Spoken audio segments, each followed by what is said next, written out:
Hey everyone, and welcome back to the channel. Today we're diving into the strange and unsettling world of late-night Walmart trips.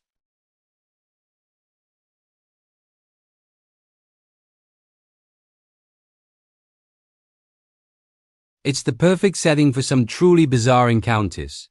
We've all heard stories, but today we're looking at 4 genuinely creepy things that have actually happened to people during those late-night shopping runs. So grab your popcorn, maybe turn on an extra light because you might not look at your local superstore the same way again. Let's start with our first story, which comes from a former overnight stalker named Mark. Mark's job was to restock shelves from midnight until the store opened, a time when the only other people around were his small crew and the occasional lost-looking customer. One night, while he was working in the pet aisle, he heard a faint sound. It sounded like a child's toy, a little electronic jingle, coming from the next aisle over the toy section. He didn't think much of it at first. Toys on display sometimes get bumped and go off. He continued stocking dog food, but the sound started again, this time a bit longer. Curious, Mark peeked around the corner into the toy aisle. It was completely empty. He walked down the aisle, trying to find the source of the noise. As he got closer to the doll section, he heard it again, a little melody from a baby doll. He found the doll still in its box and pressed the try me button. Nothing happened. The battery tab was still in place. He shrugged it off as a weird electrical glitch and went back to work. But throughout his shift, the same jingle would play at random intervals, always from the same doll, always when he was just out of sight. He even got his manager to come and look, but of course the doll stayed silent for him. Mark said he never felt comfortable in that aisle again, always feeling like he was being watched by dozens of tiny plastic eyes. Our second story is even more personal and comes from a Reddit user who was doing some late-night grocery shopping with her husband. It was around 1 a.m., and the store was practically a ghost town. They were in the frozen food section when a woman approached them. She was middle-aged, dressed in slightly dated clothing, and had a very intense, wide-eyed stare. She asked them if they could help her find the canned peaches. They thought it was a bit odd since they were in the frozen aisle, but they were happy to help.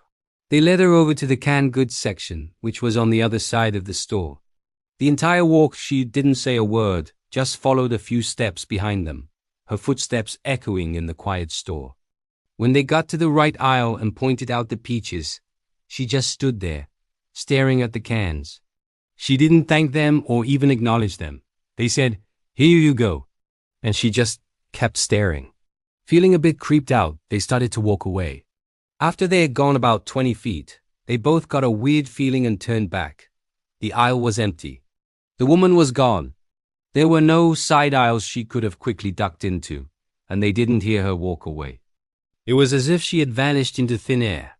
They quickly paid for their items and left, feeling a chill that had nothing to do with the frozen food section. Now, this next one involves a group of friends who decided to do a late-night Walmart challenge, where they tried to spend the entire night in the store without getting caught. I know, not the brightest idea, but it makes for a chilling story. The group split up to find hiding spots before closing. One of them, a guy named Leo, chose the garden center's outdoor section, hiding behind some large bags of mulch.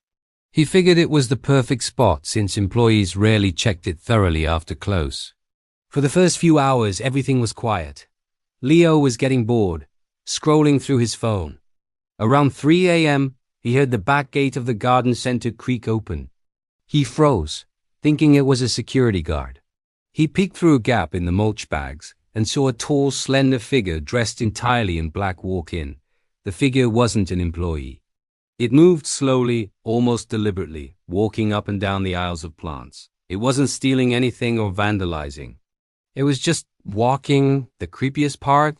The figure would occasionally stop, bend down, and gently touch the leaves of a plant before moving on, all in complete silence. Leo stayed hidden, his heart pounding. After about 20 minutes of this silent, strange ritual, the figure walked back to the gate, slipped out, and closed it quietly. Leo didn't sleep a wink for the rest of the night and was the first one out the door when the store opened. He never found out who that person was or what they were doing. Our final story is perhaps the most unnerving because it feels like something straight out of a horror movie. A woman named Chloe was shopping for baby formula late one night. Her newborn was sick and she had run out. She was tired, stressed, and just wanted to get in and out. As she was heading towards the checkout, she passed the clothing section. She noticed a man who seemed to be following her. He wasn't obvious about it. He would pretend to look at clothes whenever she glanced over, but his path was perfectly mirroring hers. She tried to brush it off as paranoia. But as she got in line at the only open register, he got in line right behind her. He didn't have a cart or a basket, not a single item to purchase. He just stood there, a little too close for comfort, staring at the back of her head. The cashier seemed to notice and looked uneasy, trying to scan Chloe's items as fast as possible. Chloe's hands were shaking as she paid. She grabbed her bag and practically ran out of the store. As she fumbled for her keys in the dark, empty parking lot, she heard footsteps running behind her. It was him. She screamed and jumped in her car, locking the doors just as he reached the handle and tried to yank it open. He banged on her window for a few seconds, his face contorted in a terrifying way, before he suddenly stopped, turned around, and calmly walked back into the Walmart as if nothing had happened. Chloe sped out of the parking lot and called the police, but by the time they arrived, the man was gone. The store's security cameras caught the incident in the parking lot, but the man's identity was never discovered. Chloe said she never went to any Walmart at night again, and who can blame her? These late-night hours, when society seems to take a brief pause, can really bring out the unusual. From phantom dolls and vanishing customers to mysterious garden visitors and terrifying stalkers, it's clear that when the sun goes down, the vibe at Walmart definitely changes. It makes you wonder what other strange encounters happen in those big, brightly lit boxes in the middle of the night. What about you? Have you ever had a creepy experience during a late-night shopping trip? Share your story in the comments below. I'd love to read them. And if you enjoyed this video and want to hear more strange and mysterious stories, make sure to hit that like button and subscribe to the channel so you don't miss out on our next deep dive.